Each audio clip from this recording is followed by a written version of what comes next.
It was early summer 2010. I only remember because my 21st birthday had just passed and was finally legal to hit the bars.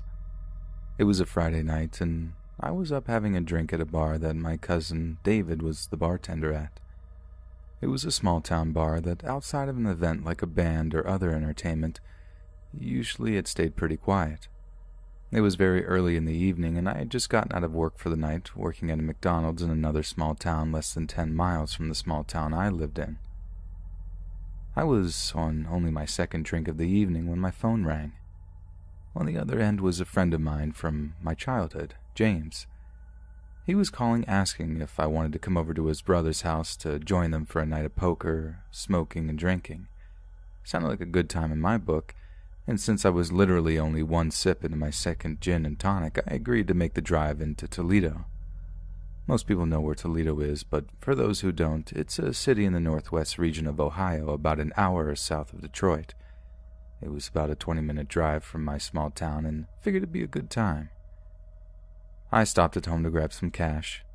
I only ever about took $10 to $20 with me to the bar to make sure if I ever got caught up having a good time drinking, I didn't screw up and have too good of a time and end up closing down the bar that evening. I left my house at 11:05 p.m. I remember that distinctly because I had called James to tell him I was on my way, as they were going to wait for me and start the poker game at 11:30. We always played a tournament style of poker game where we all put our money in at once, got equal amounts of chips, and played until there was only one person left with any chips, who then got to keep all of the money. I took my usual route over to my brother Eddie's house, as I had done so many times before. We had all gotten together, a group of anywhere about 4 to 6 of us, and would play poker in Eddie's basement at least twice a month, usually more. I had just gotten to the corner of Oakdale Street and East Broadway. I was sitting at a red light in an area that's nothing but residential housing outside of the elementary school that sat at that exact corner. I'm sitting up looking at the red light waiting for it to change, which always seemed to take absolutely forever coming from this direction, when I noticed something in the sky that, from my vantage point, was partially hidden directly behind the red light. It was a very bright white light that seemed to be pointing straight down, almost like it was a helicopter using a spotlight to identify something, but much, much brighter at the point of origin. I heard absolutely nothing after rolling down my windows and knew this could not possibly be a helicopter, or I'd absolutely be able to hear it. Wanting a better view, I pulled into the parking lot of an ice cream shop that sat directly across the road from the school I was nearby, and got out of my car to try and figure out what this thing was. When I got out of the car, I stared up into the sky and immediately found it again. It couldn't have been a plane because it didn't have the right shape. It was more oval than anything. Most stories you hear like this say it's circular, but it was definitely an oval shape. I almost thought perhaps it was a blimp given the shape, but it seemed far too large to be a blimp even by the measurements of some everyone knows about, like the Goodyear blimp. Plus, it had no decals or identifying marks, either silverish or grayish. After what felt to me about 30 seconds or so of looking at this thing, my eyes started to burn. Not burn in the sense of extreme burning or anything like that, but almost like that feeling of when a bug flies into your eyes and causes them to water up. I closed my eyes and began to rub them. My eyes are closed at this point, so obviously all I see is black. After finally getting my eyes to stop bothering me, I tried to look up again, and find only for it to be gone. I looked all around, but couldn't see it anymore. This is a very densely populated neighborhood with houses, trees, etc., able to obscure any view of things you'd look up into the sky to see. After a little less than a minute, I decided, oh well, time to go play poker. I get over to Eddie's house, which is about 4 blocks from where this had taken place, and knock on the basement door. A few moments go by and no one answers. I decide to go to the front door and knock. Figured maybe since I'm probably 5 or 10 minutes early, maybe they were upstairs on the PlayStation. I knock on the door, but still no answer. Finally, I start knocking very loudly on the door, almost pounding. Eddie finally answers the door and says, "Man, why are you knocking on my door this late?" I look at him, honestly confused, and said, "Well, your brother said to come over and come play cards with you guys.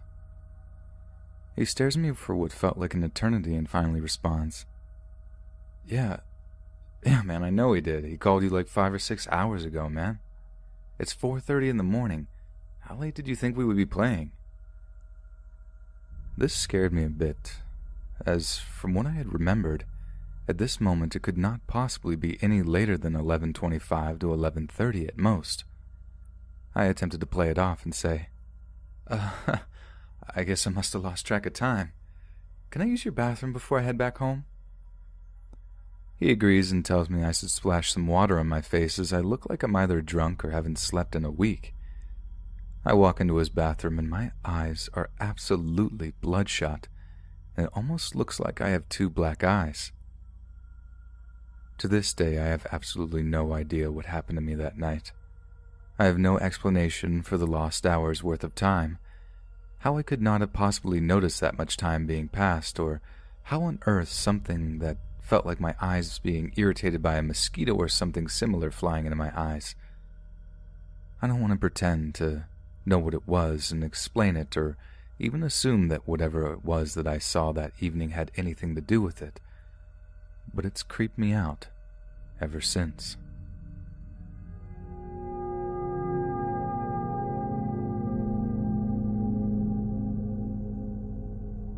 From the moment I started speaking, I would tell my parents about Dodd. I was obsessed with him. I would tell everyone about him. I would talk to him. I'd play with him. My parents assumed it was just an imaginary friend. Lots of kids have them, and considering I'm the youngest of 4 boys, they guessed my brothers didn't want to hang out with the little kids, so I made my own friend. It began to escalate when my mom would find me, 2 or 3 years old, sitting alone in my room having conversations with thin air, and responding as if though someone had said something, nodding, listening, laughing as if he told a joke. I treated Dodd like he was a real person, and I really genuinely believed he was. Part of me still does. I would demand Dodd have his own seat and his own plate of food every single day, breakfast, lunch, and dinner. Anytime we left the house, I'd scream and cry if they forgot Dodd in the house. He'd have to have his own seat. He ended up having his entire toddler car seat because I was so scared of him getting hurt, and he had to be picked up, set in his seat, and buckled in just like they did to me. My parents had to talk to Dodd the way they talked to me, or I'd get upset that they are ignoring him. I have memories of Dodd, genuinely seeing Dodd with my own eyes. I'd swear on my life that he was really there to this day. He was about 1 foot or so tall, the size of a small child like I was, but he was a pure white, mostly featureless bipedal bear. He had no face. He had an outward bump where a muzzle would be and 2 indents where he should have had eyes. He didn't wear clothes and didn't have real paws or hands. He almost looked like a gummy bear with round tapered hands and feet and no details whatsoever, but he was solid white and not transparent. He didn't speak verbally. It was more like I just knew what he was saying. I also don't remember him walking anywhere or moving at all, really, but I'd look away and look back and he'd be in a different place. I'd swear on my life, on everything I know, that he in some sense was real. I don't know how old I was exactly. I'd guess maybe around 4 or 5. I went outside with Dodd because he wanted to show me something. He led me around the back of the house to a square panel of sorts that I had never seen before. It was like a tiny door, held with a simple hook latch. I opened it, and inside was a concrete floor, a really low ceiling, and a dusty old red tricycle, the classic little one you're probably imagining. It was full of cobwebs, and I couldn't see anything other than a tiny bit of the concrete in the tricycle because the sun was adjacent from where I was. I climbed in the little cubbyhole and just sat there with my knees to my chest, and I can still vividly remember seeing Dodd standing just outside of the door, facing me. I didn't know this spot existed. I had no reason to. Who tells their toddler about a spooky concrete hole in the back of the house that's only accessed from the outside?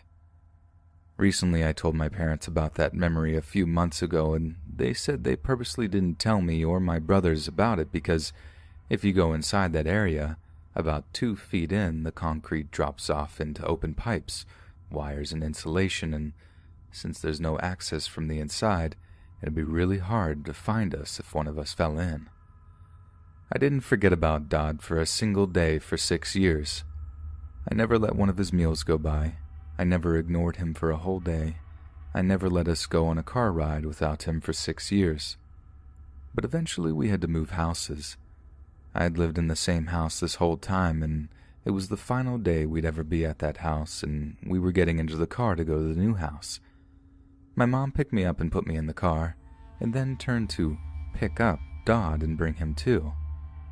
When she did, I immediately started crying and angrily said, "Dodd's not coming."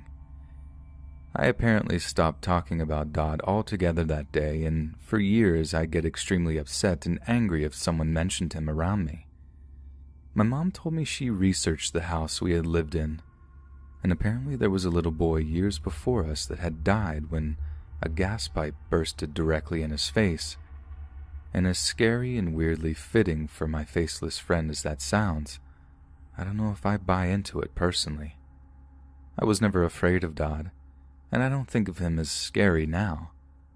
I think it's extremely strange, obviously, especially considering that he appeared as a featureless bear and he stuck with me for 6 years, much longer than most imaginary friends. I think it's mind-boggling that he brought me to a place in the house that I had never been in, and that the knowledge of it was deliberately kept from me. Sure, it could absolutely be some absurd psychological thing, or it could be some strange kind of ghost or spirit. But either way, I believe in and still think kindly of Dodd, and no matter what he is, I'm grateful to have had a strange childhood friend.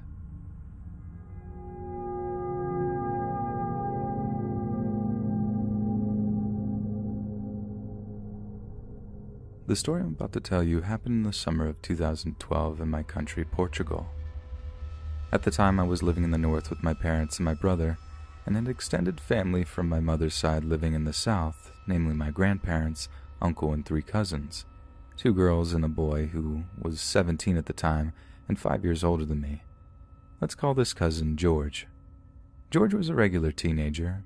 He was outgoing, practiced sports, was a talkative person, a good student, and got along pretty well with me and my family. In said summer, we went to my grandparents' house in the south to pass our time with our relatives living there. Everything was normal at the start. Whenever possible, my uncle and cousins went there to visit us, usually having lunch with us, spending the afternoon at the house, and having dinner. George was his typical self in the first week or two, being very talkative, playing cards and PlayStation with me and my brother, going for walks with us, basically a very normal behavior.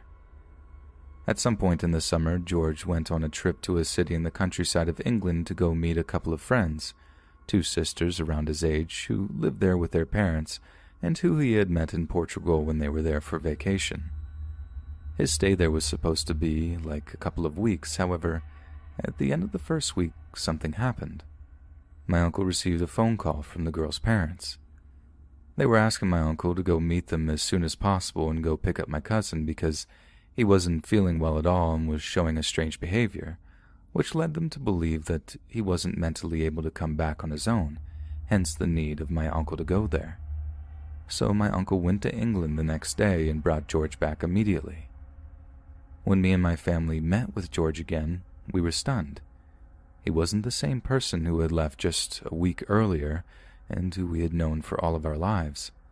The altercation wasn't physical, it was psychological. I'm not talking about a teenage mood change. The behavior he was displaying was deeply upsetting. If I could describe it in a word, although an understatement, would be apathetic. George didn't talk, didn't move, didn't show any feelings, and his eyes were dead. The only sign of life he would give would be an occasional groan when we would try to talk to him. It was obvious that he was needing medical help. The days that followed his return consisted of trips to the hospital. My uncle took him on an appointment to a psychologist, which showed ineffective. He then took him to neurologists and psychiatrists, who were also baffled with his state. George had his blood sampled, since his behavior could be explained by having been drugged while in England. But nope, The results didn't show anything out of the ordinary.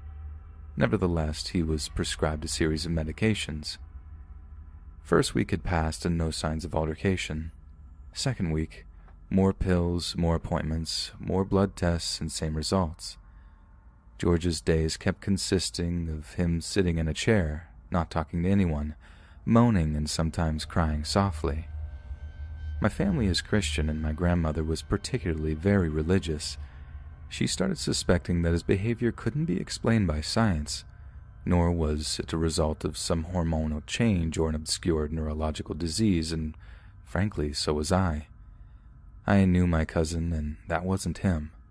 I know it sounds ridiculous, but when all the scientific explanations and treatments went out the window, we started believing he was being in a situation similar to a possession, even though he wasn't speaking in different languages, crawling on the walls, spinning his head or levitating, like what happens in certain movies, but it was very telling.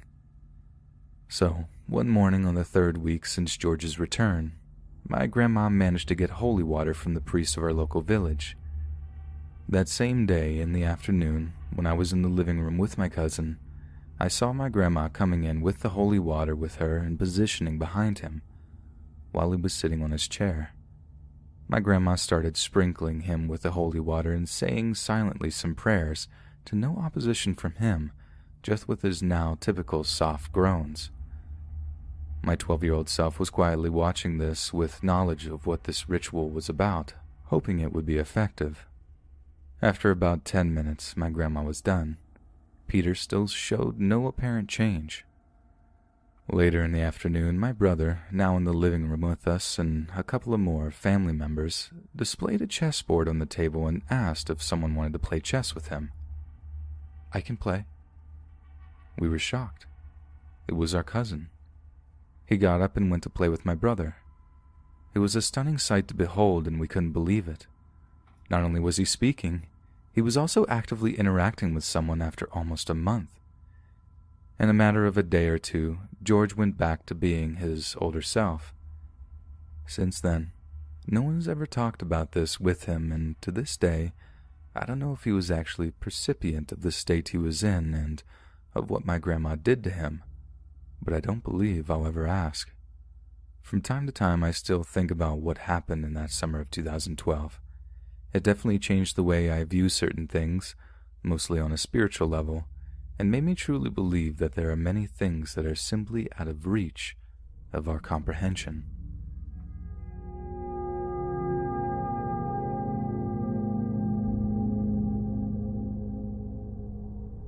This happened to me when I was about 11 years old. It was the 90s. I had lived my whole life in El Paso, Texas. The culture is rich in folklore and religious beliefs. Many Hispanic families have stories of the paranormal. One legend popular is the legend of the Weeping Woman, aka La Llorona. The legend of La Llorona, Spanish for the Weeping Woman, had been a part of Hispanic culture in the Southwest since the days of the conquistadors. The tall, thin spirit is said to be blessed with natural beauty and long, flowing black hair. Wearing a white gown, she roams the rivers and creeks, wailing into the night and searching for children to drag, screaming, to a watery grave. No one really knows when the legend of La Llorona began or from where it originated, though the tales vary from source to source. The one common thread is that she is the spirit of a doomed mother who drowned her children and now spends eternity searching for them in rivers and lakes. One night, just like any other night, I lived in a trailer with my mom and dad. My youngest brother was staying with my aunt this night. I fell asleep watching Jay Leno as usual, and when I woke up, I was on the sofa in my living room. The time was 4 a.m., which illuminated from the stove in the kitchen. The television was off, and normally I had a light on, but this time it was pitch black. I woke up and I heard a horrible screaming that was coming from far in the distance. The screaming was coming from a ditch that was a few feet away from my home. I heard it and thought I was hearing things. I asked myself, am I dreaming? Then I started to hear the animals outside howling and whimpering. These animals that I speak of are cats and dogs. As the screaming got closer, the animals continued to cry. The screaming was something I have never experienced ever before. It sounded like I was in a big hallway and a woman was screaming her guts out down that hallway. Then, in all the screaming, I started to make out words. Those words being said by whoever this was at 4 a.m. screaming their guts out shocked me. The woman was saying in Spanish, "Oh, my children." In a huge panic, I quickly got up from the sofa and ran to the kitchen, which was right next to where I was asleep. I turned on the closest light and looked around. The screaming didn't stop. In fact, the screaming only got louder and closer. I questioned my sanity at that moment. Was I going crazy or hearing things? Then I thought to myself, this is real, and the animals are responding to it in a negative way. So I did what any other 11-year-old boy would do in a moment like this. I ran to my mom and dad's room. I reached for my mom and shook her awake wildly. She woke up slowly, and to my amazement, the screaming faded away as she woke up. I started asking myself, what in the heck is going on? And then I told my mother, "Mom, do you hear that screaming? The crying lady." My mom was half asleep as she said, "Go back to sleep, it's just your imagination." I told her, "No, this is real, please listen, don't you hear it?" My mom quickly just said, "You're dreaming. Go back to sleep, it's gonna be okay." By then, the screaming had faded long away, like if whoever was screaming knew that an adult was awake. I was terrified as I returned to the living room and quickly turned on the television as I left most of the lights on as well. I didn't go back to sleep until the sun came up. I couldn't believe what I heard and witnessed. I was treated like a crazy person whenever I told my story. It got so bad that I kept my experience to myself. To this day, I don't care what people think of my experience. I know I heard what I heard. A couple of years later, it happened to me again. This story takes place after the first incident with the woman known as La Llorona. Not much happened after the first time I heard her. An incident occurred with my aunt about a year after the encounter. According to my aunt, they were sleeping and suddenly there was a horrible sound coming from the ditch located in front of their house. There is a street in between the ditch and the house, but her house and the ditch are really close to one another. It was about 2:30 a.m. when my aunt was awoken by screaming of a woman coming from that ditch. She figured maybe somebody had been hurt or was being attacked. She walked out to the front yard looking towards the ditch and saw that there was no woman. My cousin, her daughter, walked out the front as well, asking her what was happening. My aunt, of course, had no idea as the screaming grew closer. Then they saw her, a woman in a white dress. The only thing that shook them to the bone was that the woman had no feet and was clearly floating. One other feature that threw them off was that this woman had no face. They both just turned after seeing that and ran inside their house. My aunt locked the door and called the police. The police showed up minutes later and took their claim seriously. El Paso PD was soon looking at the area where this woman was seen and heard screaming.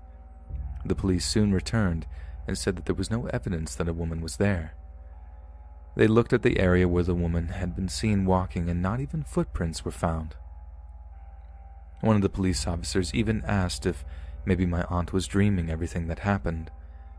The next day is when I went over to visit and I saw my cousin like I had never seen her before. She had black bags under her eyes and she hadn't slept since the incident. I asked her what happened and she said she saw what my aunt saw. The screaming woman with no feet and no face. It took her a while to sleep normal again. She never heard or saw of La Llorona again. But to this day, she won't deny that she had witnessed something that she couldn't explain. Unlike my cousin, I don't have the luck of avoiding La Llorona. It was in the early 2000s when I worked here in El Paso, Texas at a local supermarket named Big 8. One of the shifts that I worked was from 3 a.m. to 12 p.m. The store was located in the lower valley of El Paso. In the back of the store is a small ditch. One early morning at about 4 a.m., I had the back doors open, and I was taking the empty milk crates outside in the back.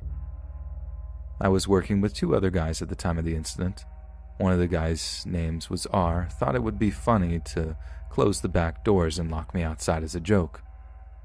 When I heard the doors close shut, I knew he was just messing around. I thought to myself, I'll just stay quiet and wait for him to open the doors again. I wasn't going to give in to his joke or trying to scare me. I stood by the door smiling and thinking to myself, he's not going to scare me.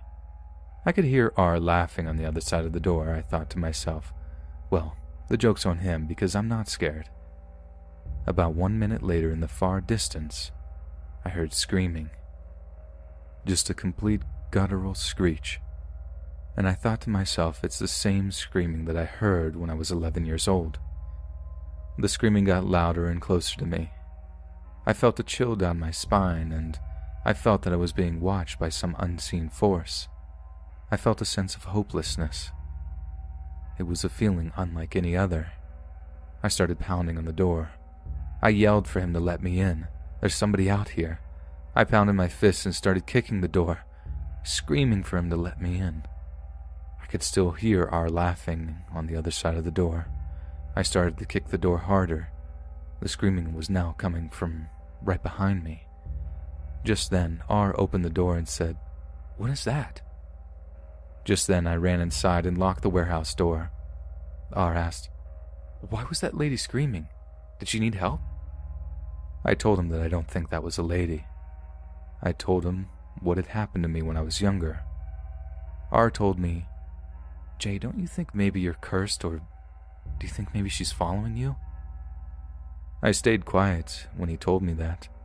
I couldn't work my shift normally after that, and it took me a few hours to get over what happened. I admit I was scared, and maybe R was right. What if she was following me? There was one more incident that took place after. In 2015, I started working as a custodian at Cedar Grove Elementary. Behind the school is the border highway, then the Rio Grande, of course, covered by a huge metal fence that separates Mexico from El Paso. I worked the night shift from 2:30 p.m. to 11 p.m. One night, I was stuck working with another custodian until midnight. Right when we were about to leave, we do a walkthrough of the school to make sure all the doors are locked on the outside. I worked with another custodian named C. C always told me that he had never believed in ghosts. Until that night, I can say. We walked to our cars, and just as I was about to leave, I saw that C had opened his hood of his car. Then he asked me, "Hey Jay, can you give me a jump? My car battery's dead." I told him yes, of course. Just as I stepped out of my car, a loud screaming came from the Rio Grande. All of the animals in the nearby neighborhood started howling and crying. Once again, the screaming resembled a woman screaming her guts out in the hallway as it echoed all over. C looked at me and said, "Oh my God, is that a demon?" I told him, "No, C, that's La Llorona." He looked right at me and said, "No way, she can't be real."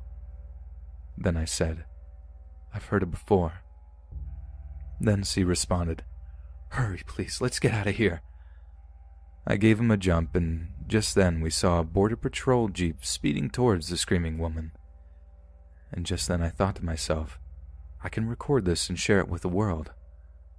I took my phone out, and just as I hit record, the screaming faded away. C and I looked at each other, and he said, "What in the world?" "Sorry, Jay, I'm leaving before that evil witch comes back to get us." We both left, and the very next day, C was telling everybody at work how we had heard the witch crying the night before. That was the last time I encountered her. I don't think it's the last, as I feel that she may choose who hears her or sees her. I have other paranormal stories, as I was part of a group here in El Paso, Texas. We've investigated many historical locations. I also got the chance to investigate with Amy Bruni and other celebrities that have visited El Paso. This is a whole other story for another day, but thanks for listening, and in time, I may have more stories to post about La Llorona.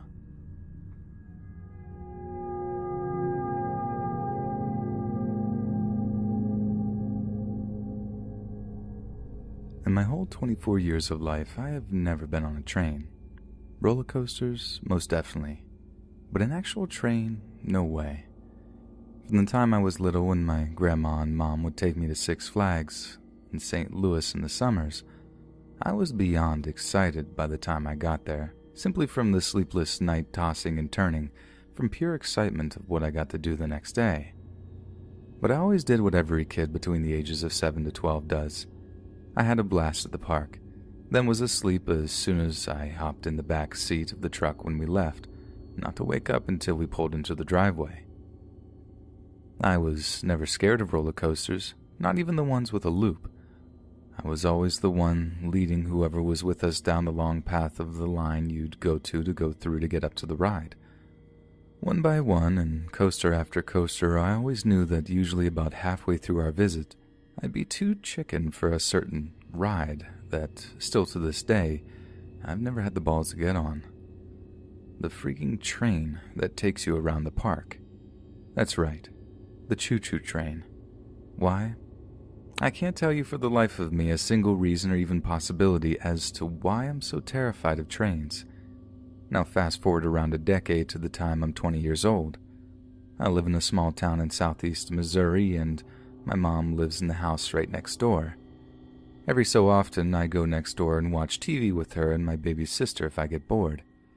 She also finally came to terms with the fact that I smoke quite often, and when my sister is visiting my grandparents across town, I'll sometime come share a blunt with my mom. But this time in particular was all three of us.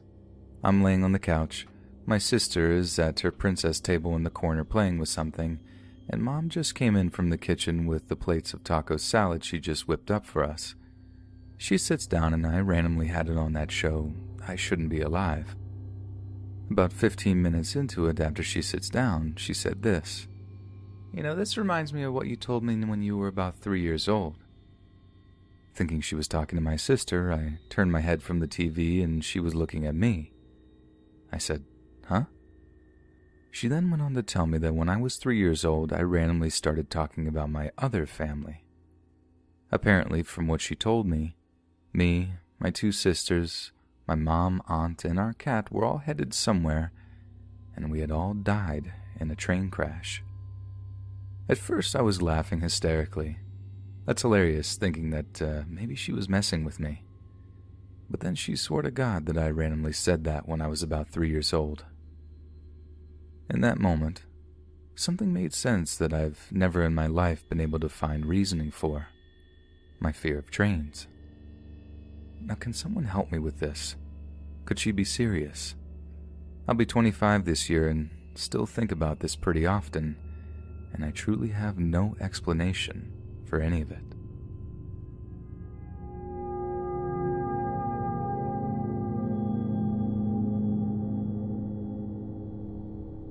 I moved into my house in 1985 after the birth of my second daughter.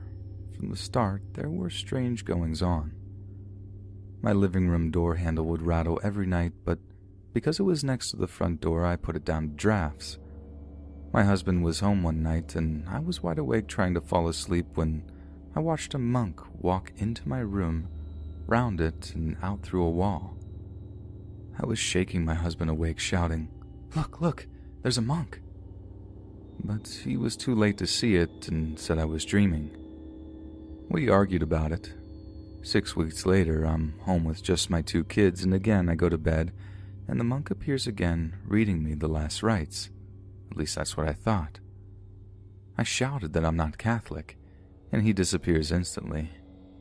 Then my eldest daughter said to me one day, "I like that old lady." I asked her which old lady, and she responds, "The old lady that comes in my room to read to me every night." My husband said she was just dreaming, and we left it at that until I heard her quietly speaking one night. She was sat up in bed, eyes wide open with her arm held out like she was holding someone's hand, and looked directly at someone. I asked what she was doing, and she just put her arm back down, laid back down, and went to sleep. I thought, yeah, she's dreaming. When she mentioned the old lady again, I asked her to describe her. She said she had gray hair and round glasses. Anyway, we never really talked about it again, and I knew if there was a problem, my daughter would tell me. 3 years later, I had my son, so I moved my girls to another bedroom I'd previously used as a junk room that had always given me the creeps, as once I heard a woman laughing hysterically in there, and when I opened the door, there was no one there, but the rocking chair was rocking by itself. I just closed the door and thought, fine, whoever it is having fun. Then the real activities started.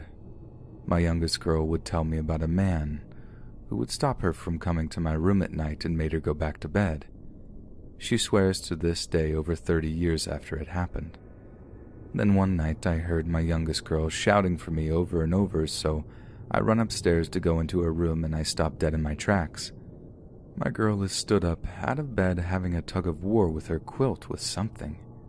The quilt is in the air with nothing at one side, holding it up, and it's being tugged by my daughter and by whatever else has hold of it on the other end. I think I was in disbelief and say typical mom stuff like, "What on earth is going on?" My daughter says, "He won't let me have my quilt." At this point, I realize I'm not imagining this, and neither is my daughter. So I shout, "Get out of my child's room, and do not ever bother her ever again. You're not welcome." Then what I can only describe as 3 lines of light whooshed so fast it was a split second, went over my shoulder and out the room. I put my daughter back to bed and told her to shout if she needed me. I look back and so many paranormal things have happened and are still happening in this house. I can't believe the lack of money and a mortgage, I bought this house after 2 years of living here, have managed to keep me here for 34 years and keep so calm about the stuff that's happened. I put the experience down with the monk as dreaming, like I said, because even if I thought it was true, it's ludicrous. Why would a monk be in my room? Until 2 years ago, I started researching my area and found out the land my house was built on actually belonged to a monastery.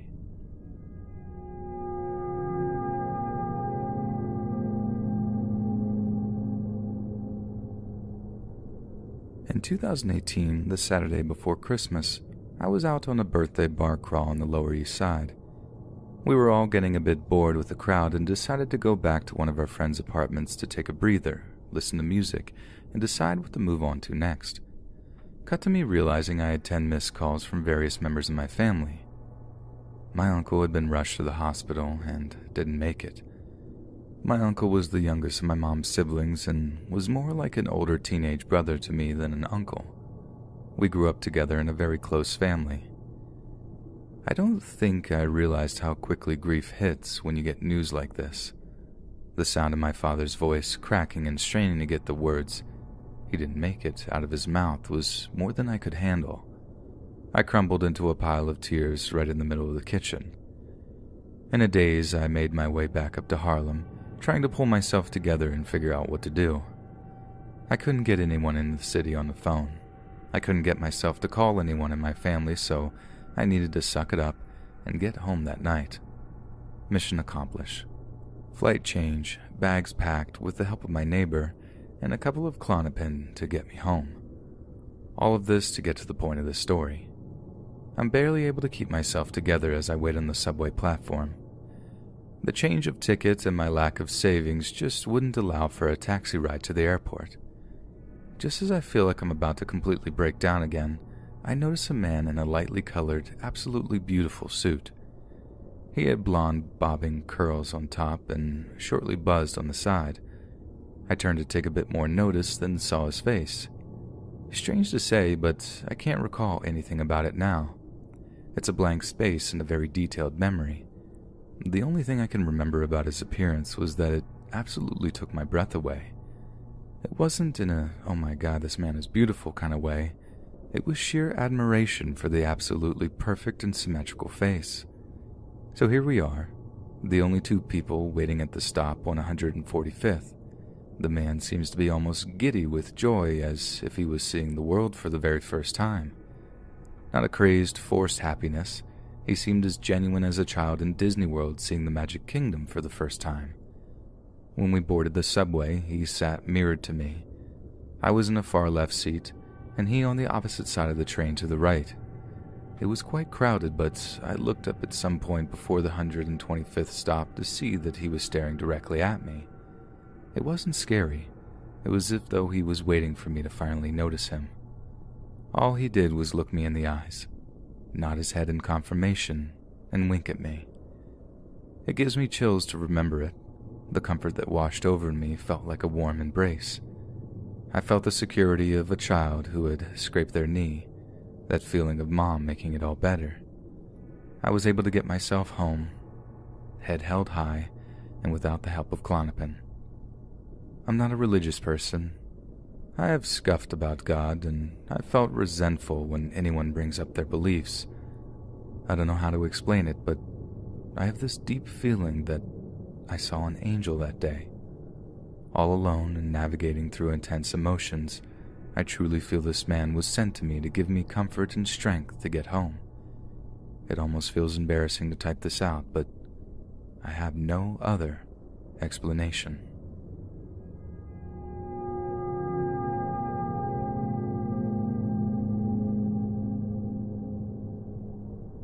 For background, I am a 15-year-old Irish fella called Ross. I come to school in Ireland. I am now in 3rd year.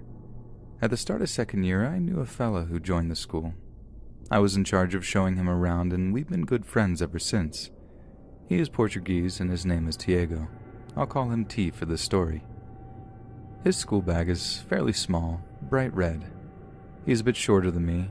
His hair is quite short and brown in color, and this will become important momentarily. One day I was upstairs in my school. It was break time, and I was going to my group's usual spot. I turned a corner and saw T walking along the hallway. This was weird because, at the distance I was from him, I would have seen him come up the stairs. I didn't think much of it at the time. I sped up to catch up to him. There was another corner coming up. He rounded and I followed suit, except he wasn't there. There was a staircase going back down and 2 bedrooms, one for the lads and one for the lassies, but no T. Considering how close I was behind him, he would have had to have sprinted towards and then jumped down the stairs or jog into the bathroom. If he went for the stairs, I would have heard. He must be in the bathroom, I thought. I sat at the bench and waited. T was the first other person in the group to arrive. He rounded the corner and left his bag down. The realization hit me hard. He wasn't in the bathroom. I asked him if he had already been up there, to which he answered that he hadn't. He had no reason to lie. Now, I know what you're all thinking. It was probably someone else. First of all, the person I saw looked exactly the same as my friend from the back. Second, no one else in the school has that bag to my knowledge. I haven't seen anyone else with it, that is, and third, the only place the person could have gone without sprinting down the stairs, which I would have probably caught a glimpse of anyways, would be the bathroom. No one came out of the bathroom that I didn't see enter already. Finally, my friend is a fairly distinct character. Not many people have the same body build as him. Now, I know this may not be terrifying, but I truly do wonder if this was some sort of glitch in the Matrix. Potentially me seeing him moving in the future.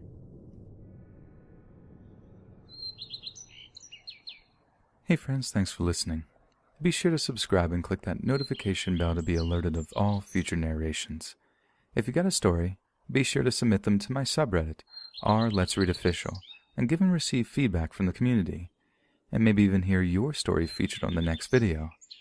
And join my Discord to interact with me and other listeners directly. And if you want to support me even more, grab early access to all future narrations for just $1 a month on Patreon, and maybe even pick up some Let's Read merch on Spreadshirt. And check out the Let's Read podcast, where you can hear all these stories in long compilation form and save huge on data, located anywhere you listen to podcasts. All links in the bio. Thanks so much, friends, and unfortunately this will be my last video ever. April Fools.